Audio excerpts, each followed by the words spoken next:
ngir ñu addu pour la dernière fois je pense ci dossier bi par rapport à son extradition am na ñaari question beneen bi mooy plainte bi yi nga xamante ne doomam jëbal na ko mais loolu dinañ si ñëwaat léegi mais quand même dossier Madiambal Diagne bi est-ce que gis nga ni quand même lépp tegu na ci yoon ci ni ñu koy doxalee fii nii parce que itam dafa ne woon dafa dem préparer ji sa défense loolu la ñu waxoon ba muy dem daanaka ça fait presque plusieurs mois maintenant mu ngi fa xëj na est-ce que donc da ngaa jàpp ni foofu la noonu lay def préparer défense am. bon ni muy préparer défense am xaw na ma jaaxal man xaw na ma ëlëm parce que conditions yi mu demee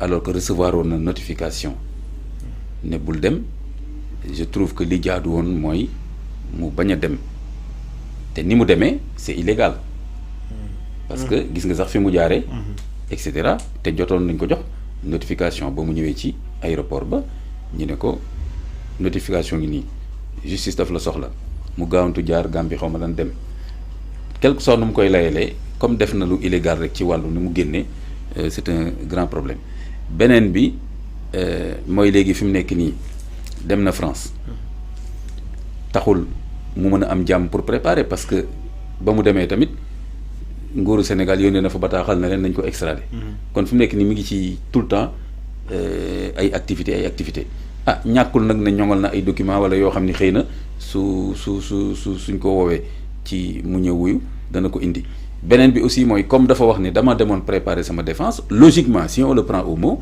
mën nañ jàpp ne ça ne doit pas lui poser de problème mu dellu si comme da doon préparer défense am dawul kon su fekkee da ngaa dellu si pour léegi défendre devant la te bu ñuy wax défense c'est devant la justice de son pays. mais bien sûr ouais. kon logiquement. loolu la défense bu légal bi de en tout cas. mooy bu légal bi donc logiquement gisuma ban problème moo war a am ci soit mu dellu sil boppam foofu nag laa amee tuuti problème Ibrahima parce que j'ai l'impression que dynamique bi mu jël nii moom c'est pas dynamique gu dellu si parce que moom dynamique bu mu jël mooy dynamique gu su ñëwee ñu faagaagal ma dañ maa bëgg a éliminer loolu la wax d'une façon ou d'une autre. loolu la wax même ci devant les juges français. Donc dañ kaa bëgg a faagaagal question politique la il risque de ne pas avoir un procès équitable à Dakar parce qu'il y a des questions politiques yi nga xamante ne moom lañ ko collé donc pour dire que tout simplement que voilà. kon finalement Madiambal ne souhaite pas revenir en tout cas pas à court terme moyen terme pour se défendre parce qu'il considère que les conditions pour mu défendre ne sont pas réunies kooku donc waxam la léegi nag sama hypothèse Ibrahima ni ma gisee yëf yi nii Ibrahima j'ai l'impression parce que gis naa xaw ma gis nga ko Yacine Fall suñu ministre de la justice xam nga moom zel dafa dolli encore ay informations justice française ni ma gisee yëf yi nii Ibrahima xam nga lan laa sentir man extradition. Ah oui. loolu laa sentir. mën nañ dem ba egg ci extradition même si que ni quand même. dans un mois. même si quand même que ni mu ngi il tenait le bon bout quand même Madiambal Diagne. Oui. Pas depuis le début et tout. Il tenait pas du tout le bon bout ban bon bout bon peut-être yéen médias yi yéen a koy faral di wax noonu mais ban bon bout il tenait aucun bon bout. il était en France. Il était en France parce que li taxoon ñu yóbbu ko ba mois de février dañ ne dañuy laaj état du Sénégal des compléments d'information. waaw mais il tenait pas le bon bout ouais des compléments d'information c'est normal c'est la justice qui voulait des informations supplémentaires mais rien ne disait que Madiambal aurait une suite favorable à sa justement on se base justement parce que on considère que le document sinon le document fourni par l'État du Sénégal était incomplet. Voilà ba ci côté boobu moom d'accord. ci côté boobu mën nañu wax ni il tenait le bon bout. En tout cas il était en meilleure position. waaw ba ci côté boobu. mais léegi justice bi sénégalaise yónnee nañ ko et ça on peut compter sur Yacine Fall pour le faire quand même. ça moi je crois que fu ñu fekk benn phrase buy concerné Madiambal Diagne fii ci Sénégal. je crois que Yacine Fall dina ko dem génne quoi pour yónnee ko France. alors léegi aussi Ibrahima xam nga lu tax ma gis tendance extradition bi. même France bëgguñu trop dossier bi des seen loxo. parce que sur le plan diplomatique France ci boppam bëggul encore engagé ak Sénégal ay problème parce que xam nga affaire bi. ambassadrice France génn wax ci wax bu tàng pour wane ni ba de toute façon ñun France genre un peu. duñ comme yéen ngeen xam ni da ngeen di jaxase politique ak justice bàyyi leen di def suñu liggéey je ne pense pas que bëgg nañ ci ñoom dépasser phase boobu léegi dañu bëgg demander waat ay information jox nañ leen information yooyu donc dans un mois xaw ma 3 semaines au mois de mars oui, dans un mois presque ñu joxe le verdict définitif parce que bëgguñu affaire bi traîner seen loxo léegi ils ont suffisamment d'informations pour décider mais ni ma gisee les soutiens de Madiambal ak wax yeeg yëpp nii ak kii bi nii je pressens. Il y a un président français qui disait que les États n'ont pas d'amis que des intérêts. Oui. Dans le dossier précis, l'intérêt de la France se situe du côté de Madiambal ou bien du côté de l'État du Sénégal? Du côté de l'État du Sénégal. Ah. Oui, non, du côté de l'État du Sénégal.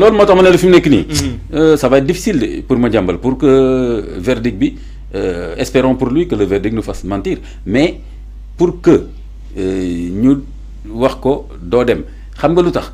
Parce que d'abord les États France mi ngi jéem a renouer ak Sénégal Macron dafa ñemewul trop ñëw fii parce que conditions yi ni mu demee mais gis nga ko mu ngi nele di recevoir waa Tchad mi ngi ci Gabon di lijjanti naam kon bëgg na encore defaraat ay affaire bon léegi kon bëgguñu dolli problème ak Sénégal ci dossier benn journaliste.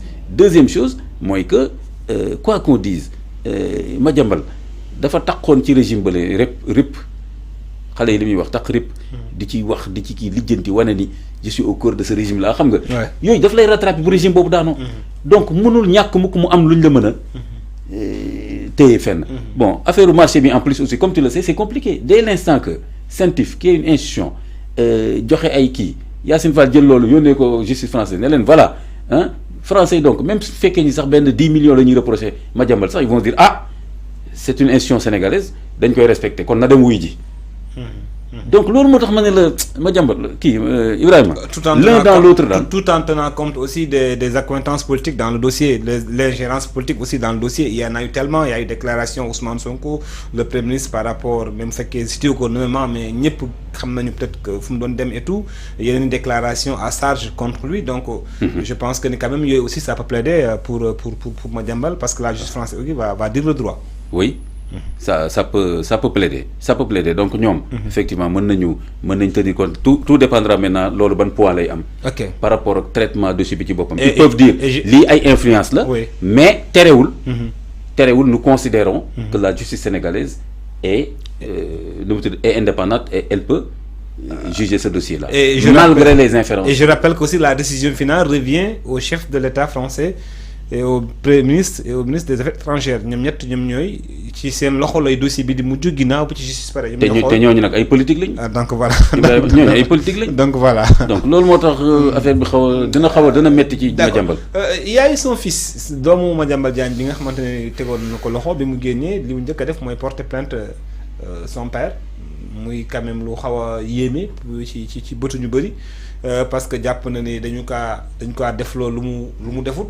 mu ne dañoo def ci ay turam daanaka dañoo usurper turam ci ay entreprise ci ay transactions ba mu porté ko plainte ban jàngat nga ciy def de façon générale Imam.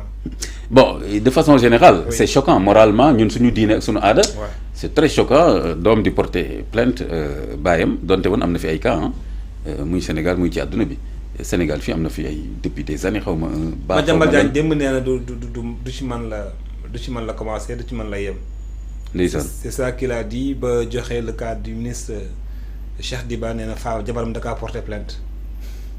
Ouais mais justement non yooyu même si peut-être c'est pas des dossiers de même nature. Mais tant yële am na benn homme d'affaires boo xam ne pendant xaw ma ñaata at est-ce que loolu sax réglé na ba tey ku sant ba xaw ma lan.